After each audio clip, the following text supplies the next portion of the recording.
3. Hey there, amazing listeners, and welcome back to another captivating episode of Thoughts at 30. Today we're diving into a deep topic that can rock anyone's world. First of all, being a millennial, and then second, getting cheated on in your 30s. So on the topic of being a millennial, I recently saw a clip of a mom who was worried about her kids, even though they are 25 and 28 years old. She taught them everything she knew, but it wasn't enough to get by due to our generation.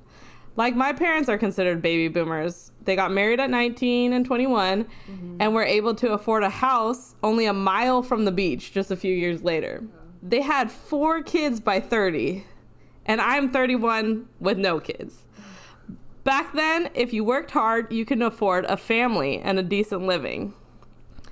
But this lady was concerned about her adult kids because even though they went to school, got a degree, and worked hard to live a comfortable life, it still wasn't enough. They could never see the light at the end of the tunnel. We don't get paid the wages we need to keep up with the housing prices. Also, the gas went up. I think it's like $5 a gallon in California. Yeah. And especially we have a hard time finding affordable health care. I know I do, even with insurance. Yeah, and you have a great job. Yeah, it's just hard to find like HMO, PPO. You have to look into it, find a doctor. And even with insurance, you don't know what your bill's going to be. Yeah. I think that it's important to realize the struggles we have today because of our generation. Like, I think we are, well, not all of us, but a lot of us are struggling with mental health nowadays. Yes, I feel this right now in my 30s because your parents are the ones that are like pushing you now, and they're pushing you in a way where it's the traditional roles that they had when they were growing up, which was a different era. Everything was different, and now everything's so expensive, especially with the housing. They used to have houses over there with $20K. You already bought a complete house, and now they're over, like, here in California, you can't buy anything for under $1 million. Yeah. Like my parents' house, I think they bought in the 1980s. It was like $300,000, and now it's worth $1.2 million. Yeah, like, that just goes to show you, like, in 30 years, how different the prices are nowadays. So it's really hard. Like, people struggle mentally because they're trying to compare themselves to how life used to be. Mm-hmm. But things aren't the same anymore. You know, like, we're not getting paid enough to live the life we want to because everything's so expensive. And that can lead to depression sometimes. People build this mindset of how life should be, and it's not always like that. Everybody goes through different problems, different issues. I think that is a huge role into why so many people right now have so much stress. Yeah, with work. Because actually, studies have shown that millennials are experiencing higher rates of stress, anxiety, and depression compared to like previous generations. Factors like social media use, economic pressure, and also social expectations contribute to mental health challenges. Yeah, especially with the social media. I don't follow too many people. I have like 150 something, maybe 170.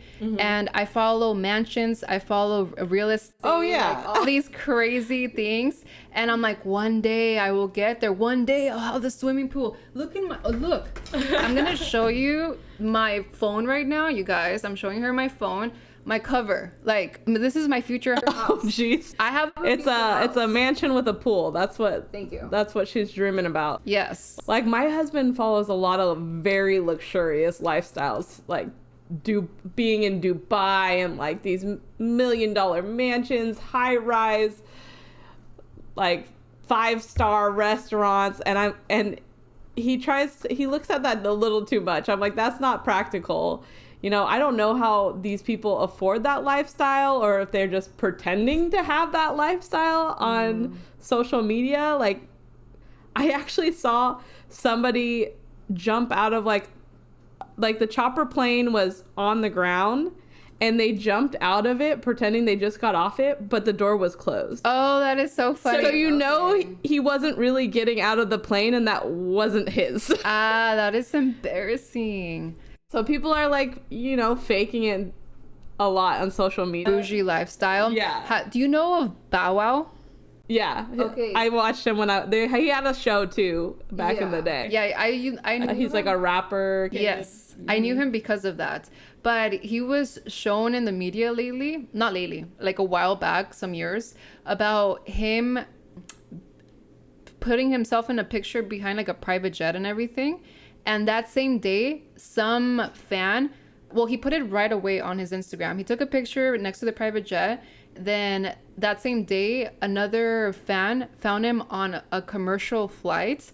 Oh, that's embarrassing. Yeah, on a commercial flight, and took a picture of him and was just like, why are you trying to fake it? We all love you. Yeah. Or people will rent Ferraris, Lamborghinis. yeah. They rent them. They don't own them. Yeah. We don't know these people, so we don't know. Like, we can't fact check usually in real life. Like, Yeah. do they own this? But then situations happen like that where some fan sees them and they're like, oh, you're faking it on social media. Yeah, it's horrible. So don't believe everything that you see on social media. All the Kim Kardashians out there. I would not recommend you getting any fakeness, Fillers? yes, or anything. I mean, come on. There's this face app that I know that we all use, and now I can recognize it. The one that I use to filter my pictures. Uh-huh. So I can see that because I recognize all the little details that the face app does, and I see it on other girls. Oh, yeah. Stuff's Photoshopped, too. Yeah. Like, highly Photoshopped, and you're like... Or when they put the butt pads in. They don't actually have a real butt, and they're like modeling yoga pants, but that's not their real butt. They're wearing butt pads. I've seen that happen. Yeah.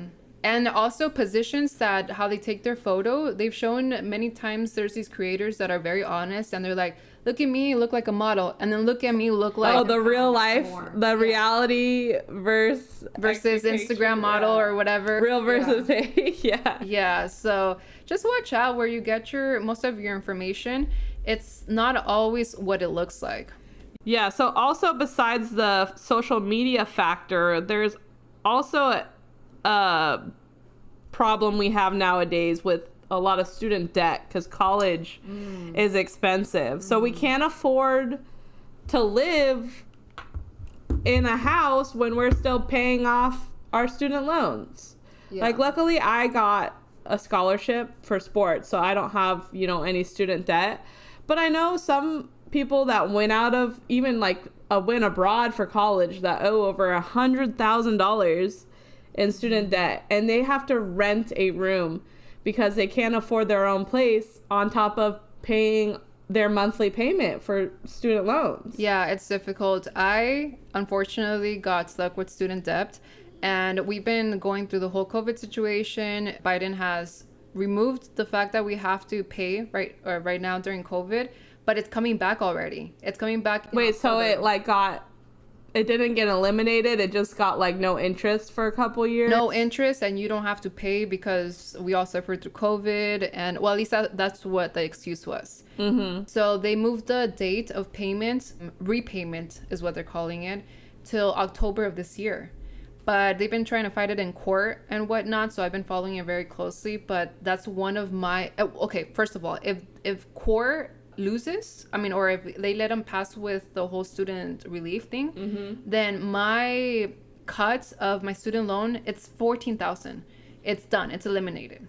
Oh. But if it doesn't pass, I get stuck with that $14,000 plus the interest that they're going to charge me. So this is why you're following it so closely. Oh, of course. Because it may or may not save you $14,000. Yeah, so it's pretty tough. But hey, not a lot of people are going to get out of this. And $14,000 is nothing compared to what other people have. Yeah, because if you go abroad to like Europe or Spain, wherever you're wanting to study, you're really paying for it, you and most people graduated around like 22 to 25 maybe, and my friends in their 30s are still paying that loan. There's at least, especially for those people that owe a lot, 5 years, at least 5 years that they're going to have to pay it back, unless you make crazy amount of money or you have rich parents to pay off your student debt, then there's that. But we're gonna get stuck with that, so that's gonna be shown if we ever want to buy a house. Yeah, like how are you supposed to save money when you're living paycheck to paycheck with these high bills, high rent, high loans? Like, it all adds up. So when you're going to go to college, think about the long term. Like, how much are you going to be making outside of college with with whatever career you're choosing? Like, how long is this going to take for you to pay off? Yeah. What is the effect going to be on your budget, on your lifestyle, just to, reach your goals? Yeah, unless you just want to get, educated and you're not trying to find a job. Actually, let me take this back. For me, for business, I studied, my major was business finance, and I'm into the business portion, and then I went into finance because I like numbers. But I ended up realizing that now what I want to do, I don't have nothing to do with finance. Maybe the business portion, yeah. But I could have learned that, I feel, on my own and through experience, because from the books, you can only get so much. Yeah, I think another, alternative to college nowadays that's more popular, people go to trade school, which some trades are very high paying. You can get $100,000 or more, like electricians or construction managers, or there's other certificates that you can get that could look good on a resume that don't necessarily have to be a degree anymore. Yeah, there's so many options. So just make sure, because these years of repaying back, it hurts a little bit, because you got your education as part of the process, but I don't want to go on another rant about, I feel like the government, it has this whole scheme for just having young kids get into debt really early in age and become servants of the government or the country. And you know what they used to do too? They used to have these booths about credit cards. And I didn't have a credit card for the longest time because my sister went into credit card debt in college because they were promoting credit cards to college students. And then people are like, oh, I got this card. I'm just going to swipe. I'm going to go shopping, putting all these payments, and not the reality came in. Oh, I have to actually pay for back, this. Yeah. I had to make payments. And so some people got really screwed. How I handle debit and credit cards is, I think of it like a gift card. If I don't have enough money on this gift card, I'm not gonna spend beyond my means. If I have a $20 gift card, as if I had $20 in my pocket, I'm not gonna go over $20. Yeah. So I never would spend more than I could afford. Which is great, but some people don't have that thing inside of them. I knew a couple of people, a friend that I used to have, and my mom and my two sisters. The money, you give them money and the money burns in their hand. That's how fast they get rid of it. Yeah. I've always been a big saver. I wish I had learned more about counting. You're a number person too. You look at those numbers. Yeah, I do numbers all day, every day. But I wish I learned more about investing. I think that would have been a better. They should have those financial literacy. They should have classes like that more in college, and it should be mandatory for everybody. But I feel like they don't do that on purpose, because they don't want to teach people how to be business owners. They want to teach people how to be employees. So that's my whole thing, but we can go that on another route. So far we have burden with homes, burden with student debt as a millennial. Mental health struggles that are more prevalent in our generation. What would be some tips that we can do if somebody's going through these conflicts right now of mental illness, or not mental illness, but just mental stress? Affordable health care, what can be the solution to that? Yeah, grab a computer, you guys. It's as easy as doing a little bit of research and getting to know what you have, what rights you have, what because of your employment, what you can get, what's available out there. But also, if you are struggling mentally or financially, just try to stay positive. It is hard being a millennial. Yeah. It's not how it was as a baby boomer. You can't compare your life now to your parents' life at your age. Yeah. Because we're in a whole new generation with a whole new ball game right now. Yeah. No, it's definitely tough. So for those millennials out there, if you guys didn't know, and I probably should have mentioned this in the beginning, millennials, I found out, were from the 1985 to 1996. Yeah, 25-year-olds to 40-year-olds are considered millennials. So all 30-year-olds out there, you're a millennial. Yes, and as a millennial, I don't know if you guys have gone into the juicy drama of Vanderpump Rules. Ooh, I watched that. I finished the 10 seasons in, I think, 2 months. Like, back to back to back to back to back. Like, I actually watched Vanderpump Rules on cable. Oh. So, and that happened, like, 10 years ago. Yeah, so I've been, like, from the beginning, I've been a Vanderpump fan. Oh, my gosh. No, I just got to love Stassi. I got to love Ariana, Sheena. I actually like Stassi is actually a book author too, and she has an adorable little girl, and she's pregnant with her second. With she's Bo. One of my favorite. Yeah, she's one of my favorites. Yes, love it. Love Stassi. So I am mentioning Vanderpump Rules because I want to chat about infidelity in your 30s, because infidelity in your 30s is much more different than infidelities in your 20s. When you were in your bathroom next to the toilet with napkins all over on the floor, just screaming Bloody Mary that this is it. And this is the end. This is the end. Do burn the pictures or do whatever, sing your Taylor Swift songs. But your 30s, God bless, you are a little bit more experienced, more seasoned. Oh yeah. And so yeah, there's an internal struggle of feeling like sometimes we miss the red flags. And let's not try to forget the crazy emotions that knock at our feet. So switching this back to Vanderpump Rules, there was an infidelity with Tom Sandoval. A cheating scandal. Tom Sandoval and Ariana Madix. If you guys have not watched it, this is a spoiler alert. So go watch the show first and then come back and then listen to the rest of this, because we're going to mention everything that happened in season 10. You should have heard about it by now, though. I think by now it's out there. It's a Scandoval, right? Scandoval, yes. And you guys, my last name is Sandoval too, Lily Sandoval. I am in no way related to Mr. Tom Sandoval that I know of. She's got to do 23andMe to figure that out. Yeah, it's so unknown. Tom Sandoval, if you're out there, if you have any aunts from Guadalajara, hit me up. But yeah, so there was cheating scandal, and I think Ariana did a great job at putting herself together in her 30s now. She was actually always put together, because some of the bartenders, they were like in their early 20s and they were still scandalous about the breakups. They would start throwing stuff at people, and that was very messy. And yeah. I think she was very professional while she was working at, like, as a server, and she didn't get into too much drama in the beginning. Yeah. And so my stance in this is that, I'm not saying that either of them are in a winning, like, there's no winning side. So the backstory is Tom has been living with Ariana. They bought a house. They had a house together.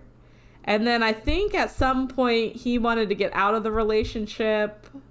Which is what... She didn't handle that very well. Yeah, and that's what I heard. At least that's what Tom Sandoval stated on interviews, is that he tried to break up with her. And I know there's a lot of brands tied under the Madix, or I think I'm saying her last name right, the Madix and Sandoval household, the name, like the Tom. I mean, they were all in it together. That's a restaurant with the two Toms. And then something about her, the little bakery that they try to open, or the sandwich shop. I don't think they did very successful business ventures was the problem. But there was a lot going on, you know, between both Toms. Yeah. But the Tom Ariana, you know, he had tried to get out of the relationship. She kind of freaked out. And then he ended up cheating with Raquel or Rachel, whoever you want to call her. We're calling her Rachel for Ariana's sake because I mean, I know people are people, but per the TV, I took a stance against Rachel because I don't condone cheating in any way, nor do I like it. But I mean, but we might not know the whole story. Yes. We're just looking from an outsider's point of view. Yes. And everybody loves reality TV, so we were both really interested in this story. Yeah, so that's one cheating that happened, and she handled it with class. I mean, I guess sometimes. She was pissed. Yeah. Like, she was livid. But in comparison to how she could have acted, She fought like I think she fought more with her words than with her fists. I think that's how she handled it. Don't you think? Yeah, she did. And then I wanted to mention one more couple. Have you heard another Ariana? The Ariana Grande. Oh, Ethan Slater. No, you know what? You know how I knew this was true was because of her song "Break Up with Your Girlfriend" or "Break Up with Your Girlfriend" because I'm bored. You know that song? No, I have. She has a song that says "Break up with your boyfriend," and she's getting with a married man. What a coinky dink.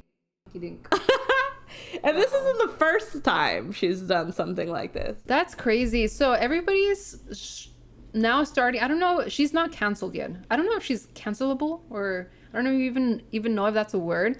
But I mean, she's a bad girl. So this Ethan Slater and his wife, they were together for 10 years. Wow. Married for 4. Oh. Have an 11-month-old baby. Oh, there's a baby too? There's a baby. Oh, no. Now, Ariana Grande and Ethan Slater met on the set of Wicked. For the Broadway, yeah. For the Broadway, because they're both singers. Ariana Grande, Little Miss... She was married before, too. She was just, like, in the midst of a divorce. Yes. I don't know if it was because of the whole Ethan Slater situation, like, if it just happened to be at the same time, but it's like such a coincidence, you know, like what else can you expect?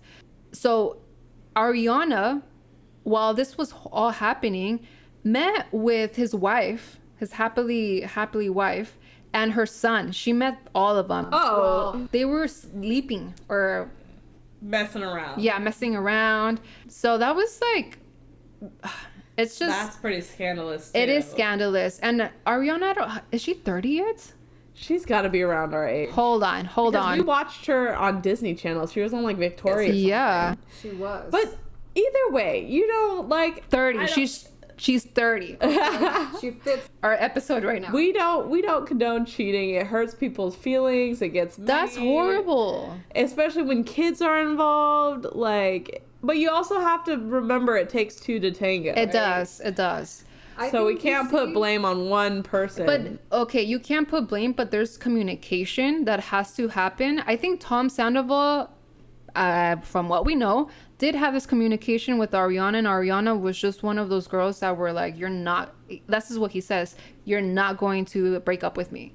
And then there's people like Ariana Grande and Ethan Slater that who are both married, get a divorce, and then because they've had an affair. That's just a recipe for disaster. How do you think that new relationship is going to work out when they both had cheated? What is that saying? You get them how you lose them.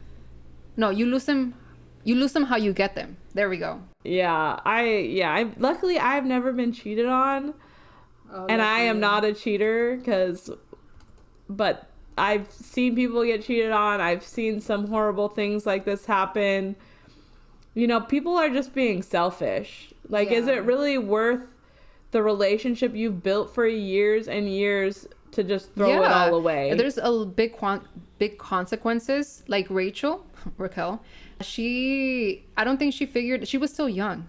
But she was naive. She was She was naive, but she was just recklessly kissing everybody. And I mean, yes, they allowed themselves. And that's when everybody starts hating you in the group, when they know you're a boyfriend stealer or husband stealer. And I saw for the after show, I forgot what it's called. The reunion? Yeah, no, the reunion. Where she said herself, like, I didn't know that I was going to affect so much people. This became a worldwide breakup.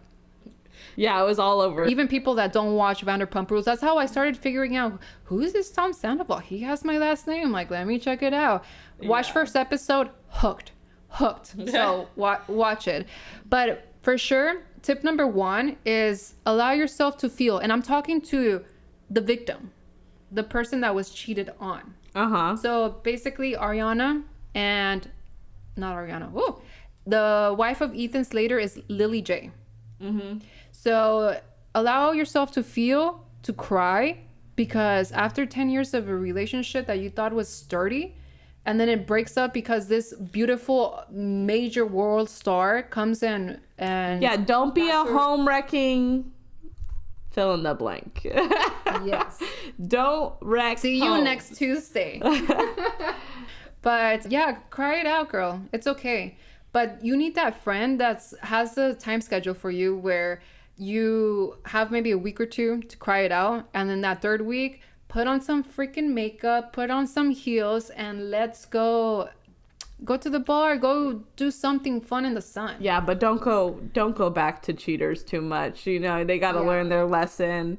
And don't be the other woman or the other man, you know. Don't do that. Don't wreck relationships. I have so many things to say about that, but I'll save it for the next episode. 2, seek support. I think that you should have a good circle. I think it's good to have a good circle in any sense, for exciting news, for sad news, any kind of news. Support system. I have my mom and my dad.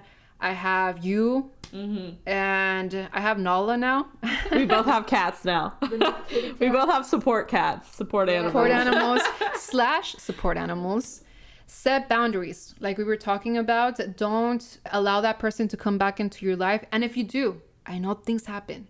If you do, let space between you guys widen. Make them build that trust back. Don't let them just come in and come out however they want. Make them buy you roses. Make him take you out. Make him whatever the case, or vice versa. If the girl was at fault, you need to bring freaking flowers to your man's doorstep, or bring a mariachi, or I don't know, something romantic. Yeah, you know, sometimes people just need to learn their lesson, and sometimes it could work out, but you need to know when to not let them back in. Love yourself.